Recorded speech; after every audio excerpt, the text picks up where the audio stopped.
कभी किसी पक्षी को घोंसले की नींव बनाते देखा है? अथक परिश्रम करके तिनका तिनका बटोरकर वो पक्षी अपना घोंसला बनाता है, अपनी संतान के लिए एक सुरक्षित घर बनाता है। और फिर कहीं से तीव्र आंधी आती है, भारी वर्षा होती है और उसका घोंसला तिनका तिनका करके बिखर जाता है। फिर वही पक्षी रोता नहीं, ना ही विलाप करता है, तो बिना विलंब करे फिर से अपना घोंसला बनाना प्रारंभ कर देता है और घोंसला बनाने में सफलता पाता है।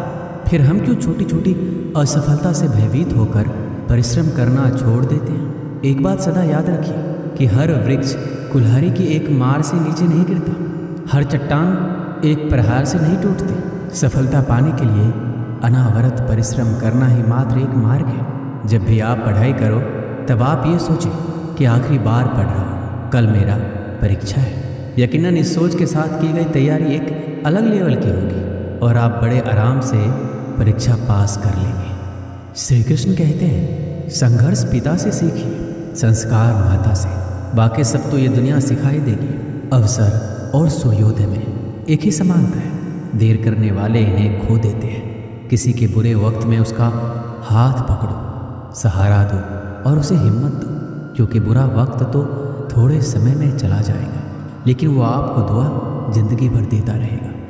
जब समझ ना आए कि क्या करो तो कुछ देर ठहर जाना खुद के लिए, खुद के ही साथ अकेले में। इतनी देर भी मत करना अपने सपने को हकीकत बनाने में कि समय के साथ साथ उम्र भी निकल जाए और सपना सपना ही बनकर रह जाए। यदि कड़ी मेहनत आपका हथियार है तो सफलता आपकी गुलाम हो जाएगी। अगर बुरी आदत समय पर ना बदली जाए तो बुरी आदत समय बदल देती है।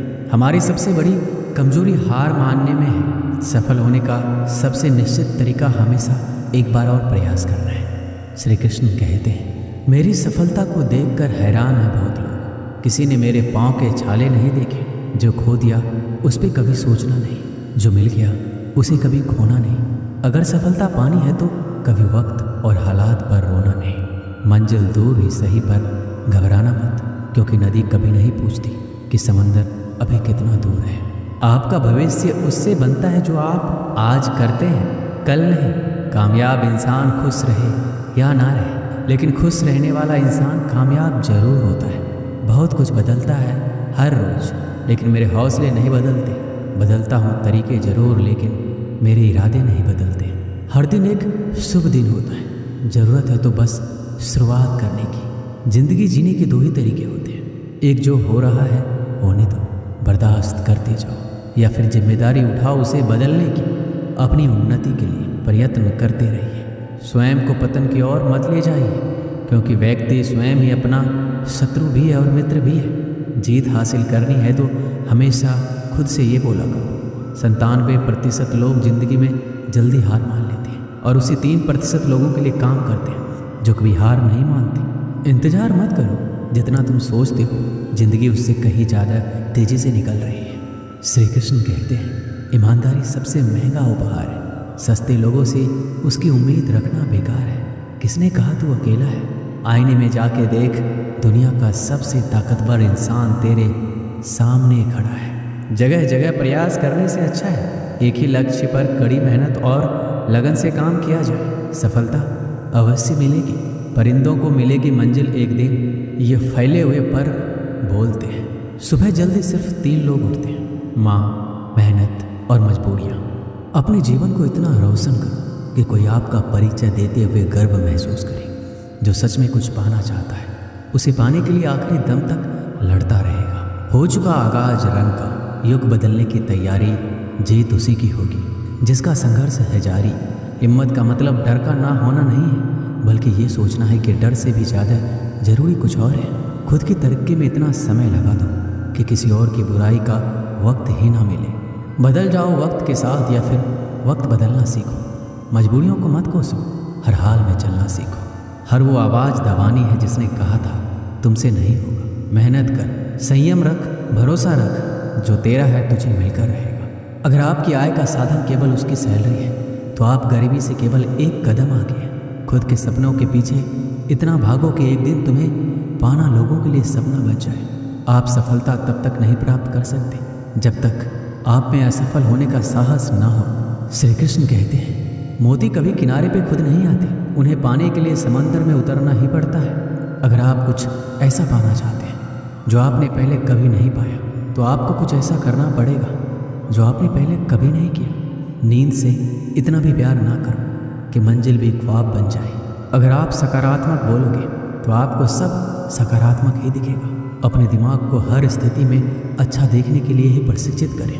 अगर आप बुरी स्थिति में भी अपने आप को सकारात्मक रखते हैं तो ये आपकी जीत है। अगर आपने ये मन में ठान लिया कि आप कर सकते हैं तो इसी में आपकी आधी जीत हो जाती है। जीवन में हमेशा मुस्कुराने की वजह नहीं मिलती, लेकिन आपकी मुस्कान दूसरों के मुस्कुराने की वजह ज़रूर होती है। बेशक हर दिन अच्छा नहीं होता, लेकिन हर दिन कुछ ना कुछ अच्छा ज़रूर होता है। आपकी ज़िंदगी चाहे कितनी भी बुरी क्यों ना गुजर रही हो, आपको हर रोज़ सुबह धन्यवाद करना चाहिए कि आपके पास ज़िंदगी है। दूसरों की छोटी छोटी मदद करते रहिए। कई बार ये छोटी छोटी मदद दूसरों के दिल में बड़ी जगह बना लेती है। जब हम बैठते हैं तो हम डर पैदा करते हैं, जब हम कार्य करते हैं तो हम इसे दूर कर लेते हैं। लक्ष्य भले ही तुम्हारा छोटा है, लेकिन संकल्प हमेशा भरा रखिए। जिस व्यक्ति में आत्मविश्वास होता है वह दूसरों का भी विश्वास हासिल करता है। अगर ख्वाहिश कुछ अलग करने की है तो दिल और दिमाग के बीच बगावत लाजमी है।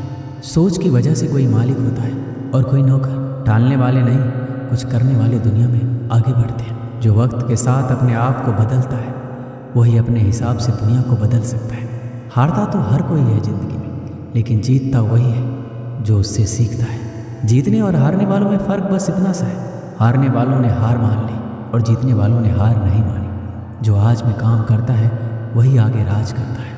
तब तक काम करो जब तक तुम्हें अपने आप पर गर्व ना हो। जिन्हें अपने आप पर भरोसा होता है फिर डर को भी उनसे डर लगता है। इस दुनिया में तुम्हें सब कुछ मिल सकता है, बस तुम्हें पाने की जिद होनी चाहिए। श्री कृष्ण कहते हैं, अपनी मंजिल तक पहुंचने का रास्ता खुद बनो। किसी के इंतजार में मत बैठो। वक्त और हालात को तुम्हारे आगे झुकना पड़े, कुछ ऐसा कर गुजरो।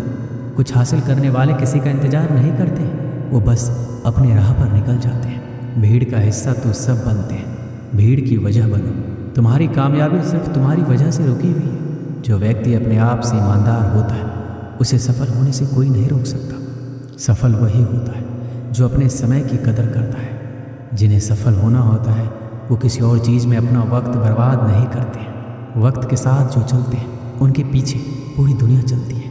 बेहतर से बेहतरीन होने के लिए अपनी कमी पर काम करना बहुत ज़रूरी है। जिनके इरादे मजबूत होते हैं वो बस अपने लिए काम करते हैं। एक दिन की बात है, एक साधु गांव के बाहर वन में स्थित अपनी कुटिया की ओर जा रहा था। रास्ते में बाजार पड़ा। बाजार से गुजरते हुए साधु की दृष्टि एक दुकान में रखी ढेर सारी टोकरियों पर पड़ी। उसमें खजूर रखे हुए थे। खजूर देखकर साधु का मन ललचा गया। उसके मन में खजूर खाने की इच्छा जाग उठी, किंतु उस समय उसके पास पैसे नहीं थे। उसने अपनी इच्छा पर नियंत्रण रखा और कुटिया चला गया। कुटिया पहुंचने के बाद भी खजूर का विचार साधु के मन से नहीं निकल पाया। वह उसी के बारे में सोचता रहा। रात में वह ठीक से सो भी नहीं पाया। अगली सुबह वह जगा तो खजूर खाने की अपनी इच्छा की पूर्ति के लिए पैसे की व्यवस्था करने के बारे में सोचने लगा। वह सोचा कि सूखी लकड़ियां बेचकर खजूर खरीदने लायक पैसे की व्यवस्था अवश्य हो जाएगी। यह सोचकर वह जंगल में गया और सूखी लकड़ियां काटने लगा। काफ़ी लकड़ियां एकत्रित कर लेने के बाद उसने उसका गट्ठर बनाया और उसे अपने कंधों पर लादकर बाजार की ओर चल पड़ा। लकड़ियों का गट्ठर भारी था, जिसे उठाकर बाजार तक की दूरी तय करना आसान नहीं था, किंतु साधु चलता गया। थोड़ी देर में उसके कंधे में दर्द होने लगा, इसलिए विश्राम करने वह एक स्थान पर रुक गया। थोड़ी देर विश्राम करके वह पुनः लकड़ियां उठाकर चलने लगा। इसी तरह रुक रुक कर किसी तरह वह लकड़ियों के गट्ठर के साथ बाजार पहुंचा। बाजार में उसने सारी लकड़ियां बेच दी। अब उसके पास इतने पैसे इकट्ठे हो गए जिससे वह खजूर खरीद सके। वह बहुत प्रसन्न हुआ और खजूर की दुकान में पहुंचा। सारे पैसों से उसने खजूर खरीद लिए और वापस अपनी कुटिया की ओर चल पड़ा। कुटिया की ओर जाते जाते उसके मन में विचार आया कि आज मुझे खजूर खाने की इच्छा हुई, हो सकता है कल किसी और वस्तु की इच्छा हो जाए। कभी नए वस्त्रों की इच्छा जाग जाएगी तो कभी अच्छे घर की, कभी स्त्री और बच्चों की तो कभी धन की। मैं तो साधु व्यक्ति हूँ, इस तरह से तो मैं इच्छाओं का दास बन जाऊँगा। ये विचार आते ही साधु ने खजूर खाने का विचार त्याग दिया। उस समय उसके पास एक गरीब व्यक्ति गुजर रहा था। साधु ने उसे बुलाया और सारे खजूर उसे दे दिए। इस तरह उसने स्वयं को इच्छाओं का दास बनने से बचा लिया। इस कहानी से हमें यही सीख मिलती है, यदि हम अपनी हर इच्छाओं के आगे हार जाएगी तो सदा के लिए अपनी इच्छाओं के दास बन जाएगी। मन चंचल होता है, उसमें रह रहकर इच्छाएं उत्पन्न होती है जो उचित भी हो सकती है और अनुचित भी। ऐसे में इच्छाओं पर नियंत्रण रखना आवश्यक है। सोच विचार कर इच्छाओं के आकलन के उपरांत ही उनकी पूर्ति के लिए कदम बढ़ाना चाहिए, तभी जीवन में सफलता प्राप्त होगी। हमें इच्छाओं का दास नहीं बनना है बल्कि इच्छाओं को अपना दास बनाना है। दोस्तों, इस वीडियो में बस इतना ही। मिलते हैं अगले वीडियो में। अपना ख्याल रखिएगा। जय श्री कृष्ण।